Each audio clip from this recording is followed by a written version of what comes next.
Welcome to 13 Cents More, the podcast. I am E. Probilski, an author, editor, and book publisher.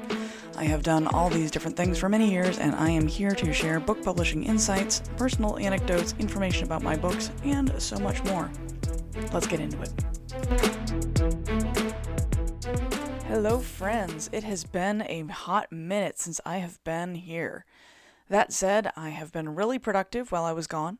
As the title of this episode suggests, I just released a pair of books titled How to Write the Damn Book and How to Publish the Damn Book. Together, they are the How to Finish the Damn Book series. Eventually, I might add more books to it, but I'm just starting with those two. These two books are the distillation of my over 16 years working in the publishing industry. They contain as much knowledge as I could cram into them about the entire process of writing and publishing. There are things I didn't touch on, like specific craft stuff. I didn't go over dialogue and descriptions all that much. I might do those in future books, but I included everything I thought I could put in there without wandering around in the weeds too far. I'm thinking if I continue this series, I might write a couple of books maybe here and there about craft, as well as one about my newly released Star Point method, which is a method of story structure that I came up with a couple years ago and have been practicing ever since. That said, those are going to be a ways in the future because I have fiction I also need to work on. Releasing these together has kind of been like a dip in the pool of rapid release, but honestly, I've been working on both of these books for a year and a half, which is longer than I usually take on a book. I've never written nonfiction before either, so it was an exercise in figuring out how I wanted to structure and format them, and in the end I decided to try and keep the structure very sensible and kind of repeating itself if I could, like I end the chapters with the summaries and takeaways every time. That said, immediately after launch I had this oh no moment, because readers immediately found a couple of typos in the early parts of one of the books, and I facepalmed really hard when people pointed them out. Like, I can't fix them immediately because you're not allowed to upload infinite times to fix things, but I have a list of things I'm going to correct. That said, you know what it shows? That shows actually a couple really important things. First off, even works that are edited by a professional, because mine were, have errors because they're made by humans, and humans miss things here and there. At least one of the errors that was pointed out was one that I introduced after I typeset the thing because I put my cursor in the wrong place. So that kind of stuff can actually happen. Second, it makes it really obvious these books were not AI. They're the kind of mistakes only a human would make. So again, these are worth having in there. And also, no matter how good you are, no matter how much experience you have, typos and errors are going to get past you. No book is perfect. I have taken to calling these errors the ghosts of edits past with a lot of laughter because I can't do anything about them yet, so all I can do is hope that the information is solid enough that people overlook the typos here and there. I will fix them when I get a chance to, but right now, I just have to accept that, and that is, there's some humility there.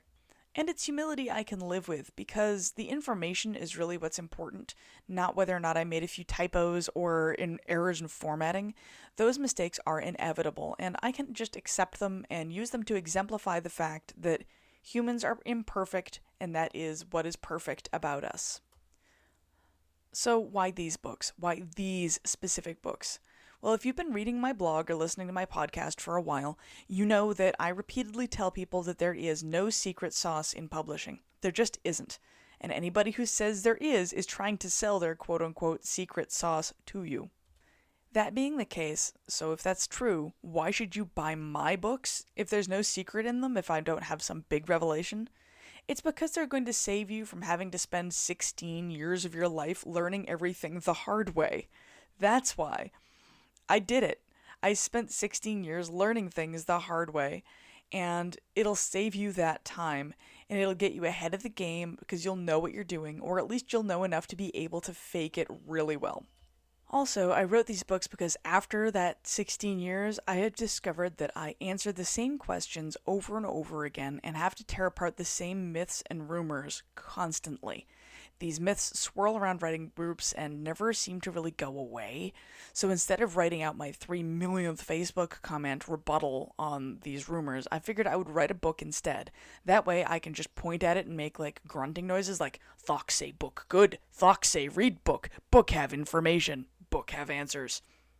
Now you'll know why I don't write caveman romances. That said, I did write these books because there's no secret sauce. I am really frustrated with people trying to take advantage of authors by claiming there's some great big secret that doesn't actually exist. Anybody on the inside of the industry knows that the only secret is what is going on with the people at Chicago when they decided to make the CMOS 18 that really eye-blinding yellow. Like, that's the biggest secret in the industry right now. Why? The rest of it, it's all written down. You can find all of the information that I wrote in many places.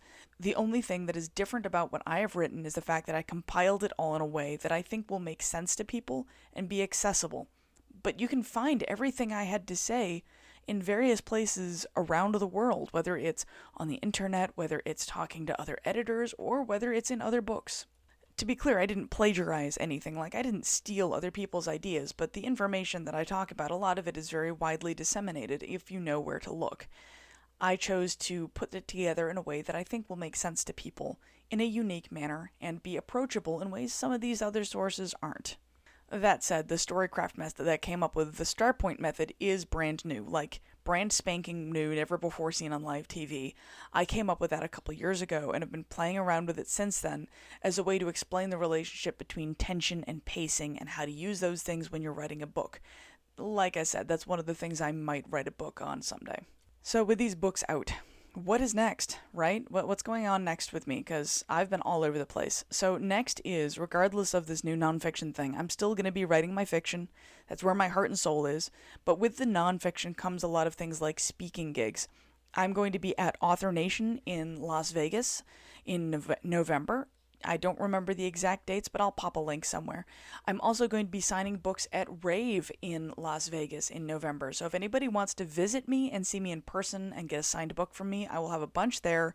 And I have some stuff that, like, I'm going to be giving away. I've got some stickers. My husband is making some chainmail stuff that's going to be awesome. So there will be things there for you should you want to come visit me. After November, of course, my focus is on the Neurodivergent Publishing Conference, which happens in February of 2025, and I have to get everything set up for that. And then I have a speaking gig at Landmark College in Vermont in March. So there's a lot going on for me. Between all of that, I have client manuscripts that I need to edit and maps I need to do, as well as my secret fiction project that I'm working on quietly in the background. You can't see it, but I did just kind of villain rub my hands together when I said it, like, yes. I'm very excited about this thing. Hopefully it will be enjoyable to my audience. It's a little different than my usual stuff, but I think it should still be a fun time. That said, I am not going to be making my usual January release because of having to release the 2 books that I just released this week, because I had to get those out in advance of some of my speaking, and I had to put all of my steam into that. So now that those are done, I can go back to focusing on my fiction. So it won't be January, but it shouldn't be too long. I have most of the first draft done, so it won't be forever, I promise. That is roughly where things are. If you are looking for copies of how to write the damn book and how to publish the damn book, you can find those in a link. I'm going to pop that into the show notes so that you can find it. And if you are struggling with that, you can always just look them up on most any website that sells books. They're out on Kobo, Amazon, Barnes & Noble, all kinds of places. The print edition should be going live soon, if not now, by the time this releases. So it will be everywhere, and you can get it wherever books are sold. I am publishing it under Ellis Przybylski, E-L-L-I-S, which is the name I go by, rather than E. Przybylski, so it doesn't get confused with my fiction. Let me know down in the comments how you guys are doing. I have missed you all. I've been away for a while, and I hope that all of you have been doing interesting stuff, and if you haven't, well, I hope it's at least been rewarding. I will talk to you soon, and we will get back to our regularly scheduled weekly podcasting, hopefully very shortly. Things just kind of got busy with me traveling, and they will get busy again in November. Take care, stay safe, be good or be good at it, and I will see you all soon.